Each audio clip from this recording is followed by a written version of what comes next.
Good morning, dear students. Myself, Dr. Mamta Goyal, head of the department Botany, SPC Government College, Ajmer. In my last lecture, we discussed about chronology of outstanding contribution in plant pathology during 20th century. 20वीं सदी में जो contribution था, outstanding contribution था plant pathologist का, वो 1911 से लेकर के 1982 तक हम लोगों ने year wise contributor and contribution wise लिया था। पीडीएफ में मैंने उसका तुम लोगों को डाल रखा है। अब आज हम लेंगे इंडियन वर्क। इंडिया में ये जो वर्क स्टार्ट हुआ था मॉडर्न टाइम्स में, वो कैसे स्टार्ट हुआ था और उसका कंट्रीब्यूशन किस किस को जाता है, किस किस को क्रेडिट जाता है, कंट्रीब्यूटर्स कौन कौन हैं।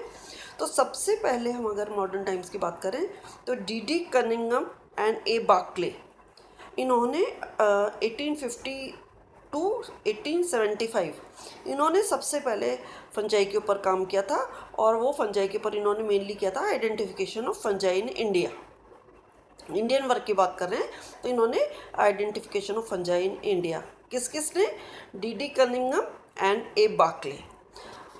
और जो कनिंघम था, इसने इसका स्पेशल जो फील्ड था वो था रस्ट और स्मग्स। इसके बाद जो सेकंड था वो था K R. Kirtikar. He was credited as the first Indian scientist for the collection of fungi in India. तो फंजाई के कलेक्शन के ऊपर किसको क्रेडिट जाता है? ए.आर. कीर्तिकर को।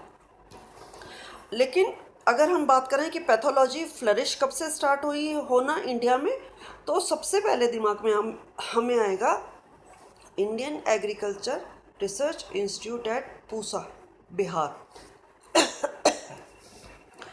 अब ये जो है हमारे दिमाग में IARI के साथ ही हमें दिल्ली आता है।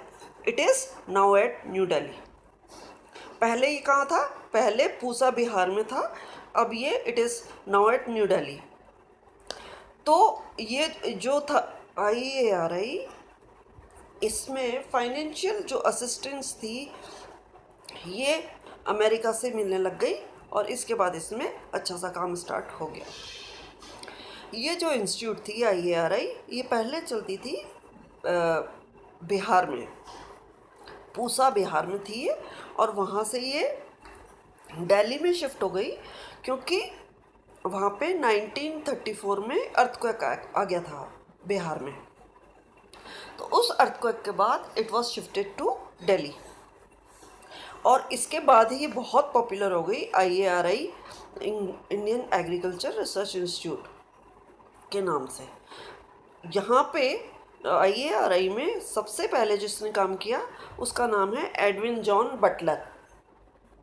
ये फर्स्ट माइकोलॉजिस्ट, इंस्टीट्यूट का फर्स्ट इंपीरियल माइकोलॉजिस्ट है, जो कि जिसको हम he is regarded as founder of mycology and plant pathology in India.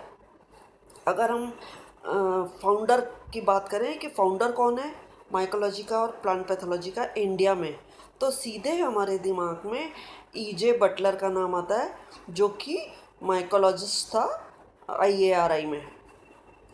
अब इसने खूब एक्सटेंसिवली इन्वेस्टिगेशंस किए थे बहुत सारी क्रॉप डिजीज़ के ऊपर, और बहुत सारा उनका कंट्रोल मेजर्स के ऊपर इसने काम किया था।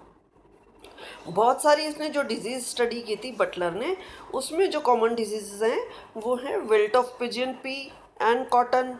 उसके अलावा सीरियल रस्ट को इसने स्टडी किया था, red rot of sugar cane को स्टडी किया था इसने, शुगर केन को, और disease of potato, paddy, toddy palm, इन सब को इसने बहुत डिटेल में इसने इन डिजीज़ को स्टडी किया था। इसने बहुत सारे जो वर्कर्स थे उनको पैथोलॉजी के फील्ड में इसने ट्रेंड भी कर दिया था।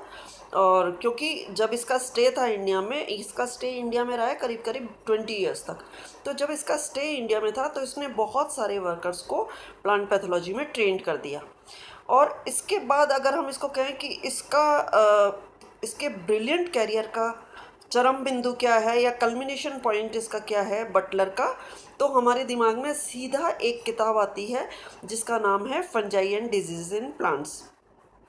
ये जो किताब थी, ये किताब this was published bye butlers और इसने इस किताब के पब्लिशिंग के साथ ही इसका जो ब्रिलियंट कैरियर था वो बिल्कुल टॉप पे पहुंच गया था। ये जो बुक है this was published by Thacker Spink and company, Calcutta से ही पब्लिश हुई थी।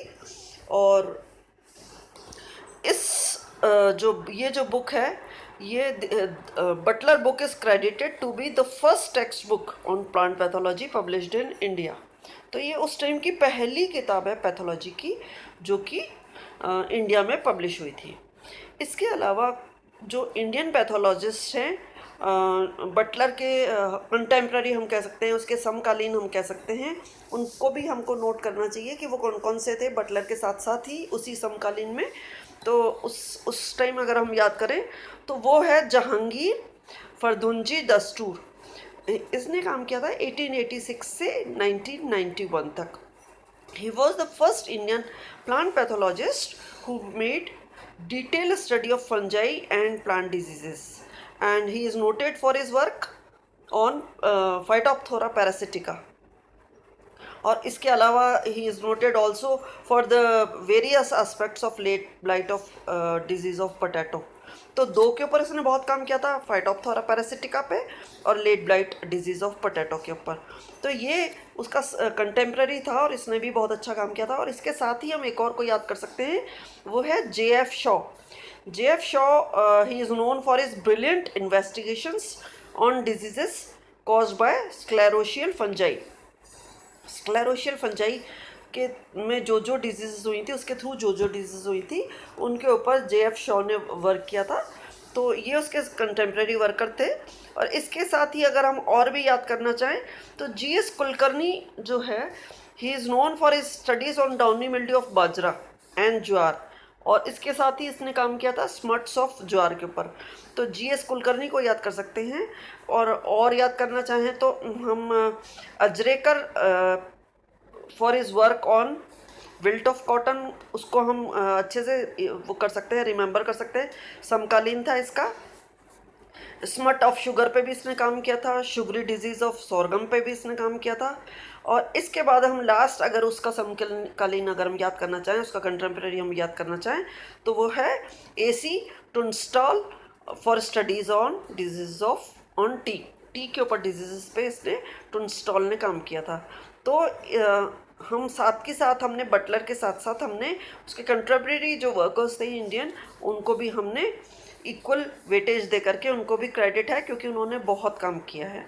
अब इसके बाद हम थोड़ी सी बात और करते हैं, वो ये बात करते हैं कि ये जो था एस्टेब्लिशमेंट जब IARI का हुआ तो ये हमारे यहाँ पे एक नया एरा एस्टेब्लिश हो गया था इंडियन प्लांट पैथोलॉजी में। क्योंकि इसके एस्टेब्लिशमेंट के साथ ही हमें इतने सफिशिएंट फंड्स मिलने लग गए थे जिसके थ्रू हम रिसर्च को प्रमोट कर सकते थे। प्लस सेकंड बात ये थी इसमें कि बहुत सारे क्वालिफाइड जो साइंटिस्ट थे वो साइंटिस्ट अब्रॉड से ट्रेनिंग लेकर के ट्रेंड हो के भी इंडिया आ गए थे, वो भी हमें अवेलेबल हो गए थे। तो IARI ने एकदम से राइज किया because of this two things कि बहुत सारे फंड्स आ गए और दूसरा कि ट्रेंड साइंटिस्ट जो बाहर से ट्रेंड होकर के आए थे, क्वालिफाइड ट्रेंड साइंटिस्ट, वो भी अवेलेबल हो गए। तो IARI बहुत प्रोग्रेस कर गया। तो ये इसने बहुत सारे जो डिसिप्लिन्स थे पैथोलॉजी के उसमें इसने बहुत सारे रिसर्च करी, बहुत प्रमोट किया इसने। और जो इंडिया में पैथोलॉजी के फील्ड्स में इसने 20th सेंचुरी के अंदर उसने बहुत एडवांसेस गेन किए। इसके बाद हम याद करना चाहते हैं तो KC मेहता का हमें वर्क याद आता है जिसने 1894 से 1950 में काम किया था आगरा में। और इसके नाम के साथ ही हमें तुरंत याद आ जाता है कि आउटस्टैंडिंग कंट्रीब्यूशन था in the discovery of life cycle of stem rust of wheat in India. और उसने साथ ही ये भी रिपोर्ट किया था कि that barberry and alternate host plays no role in perpetuation of stem rust causing pathogen in India. कि barberry का इस रस्ट के परपिचुएशन में कोई रोल नहीं होता। ये भी इसका भी इसके लिए किसको हम क्रेडिट देंगे, KC मेहता, करमचंद मेहता को वर्क जाता है। इन्होंने जो थे KC मेहता का जो वर्क है वो 2 मोनोग्राफ्स में पब्लिश हुआ था। ही पब्लिश 2 मोनोग्राफ्स, और उन मोनोग्राफ्स का जो टाइटल था वो था further studies on serial rust in India part 1 that was published in 1940 and part 2 that was published in 1952। और उसने साथ में ही इन्होंने 3 जो लेबोरेटरीज़ हैं वो रस्ट वर्क के लिए एस्टेब्लिश की थी। और ये 3 लेबोरेटरीज़ जो रस्ट वर्क के लिए इन्होंने एस्टेब्लिश की थी वो आगरा में, अल्मोड़ा में और शिमला में 3 जगह पे इन्होंने इसके लिए वर्क के लिए, स्टेम रस्ट ऑफ वीट के वर्क के लिए इन्होंने 3 लैब बनाई, आगरा, अल्मोड़ा और शिमला में। इसके बाद केसी मेहता का एक स्टूडेंट था रघुवीर प्रसाद, 1907 to 1992. He is identified for his work on physiological races of cereal rusts. तो रेसेस, जो फिजियोलॉजिकल रेसेस जो हैं सीरियल रस्ट की, उसके ऊपर इन्होंने काम किया था। और life cycle of linseed rust जो है उसकी लाइफ साइकिल के ऊपर इन्होंने काम किया था। और subsequently LM Joshi, he studied the main foci of infection of rust and dissemination of rust pathogen in India। तो जोशी ने क्या काम किया था कि इन्फेक्शन, जो रस्ट का इन्फेक्शन है और उसका डिसएमिनेशन इंडिया में किस तरीके से होता है, उसका फोकस क्या है और उसका डिसएमिनेशन क्या होता है, ये जोशी का वर्क था। तो ये इंडियन वर्क का मैं काफ़ी डिटेल है, ये अभी काफ़ी पार्ट इसका बाकी है, तो हम इसको 2 पार्ट्स में ले लेते हैं। आज इसका जो पार्ट है ये this is Indian work part 1, और इसको will continue with part 2 in my next lecture. Okay, thank you, bye bye.